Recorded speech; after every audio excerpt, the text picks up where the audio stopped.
afternoon, everybody. I'm Chander J. Raman. Like Ed, I'm also a candidate for the DC Council at Large. I'm grateful for the Way Home for facilitating this discussion and ability to speak on this very important topic. And as much as we can walk past the people on K Street, it's important actually to go sit down and talk to them. Why is it they do not want to go to the homeless system that's currently here? And I have done that. And what they say is that it's not safe.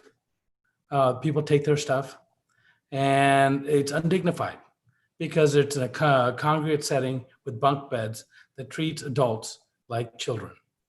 That's not good. That's not sufficient. And on top of that, COVID-19, what it did was that model does not no longer work anymore.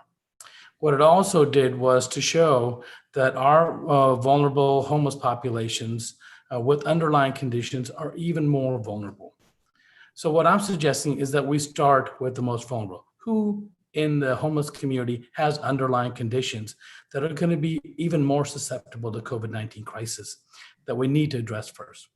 We need to make sure that we take our services to the people, not make them go to a bureaucratic office at a time that's convenient for the bureaucrats. And I think the Home Street Outreach program should be expanded to allow healthcare professionals to be there when homelessness is occurring, where it's occurring, and meet people where they are.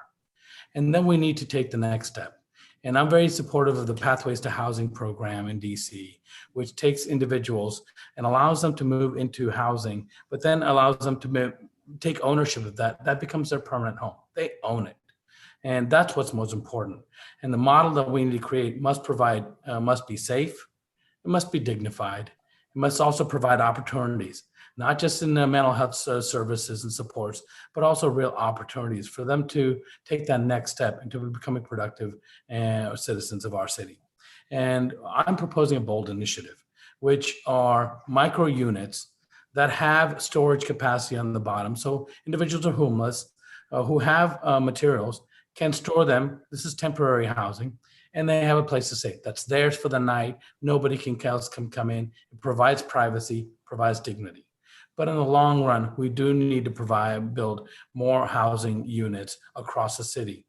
In ANC6B, where I'm the chair, talked about Reservation 13, and also the area beyond east of 11th Street by the housing projects between Capitol Hill and the water, where there is adequate land to be able to build affordable housing and low-income housing so we can house all of our residents in a safe, equitable manner. Thank you very much.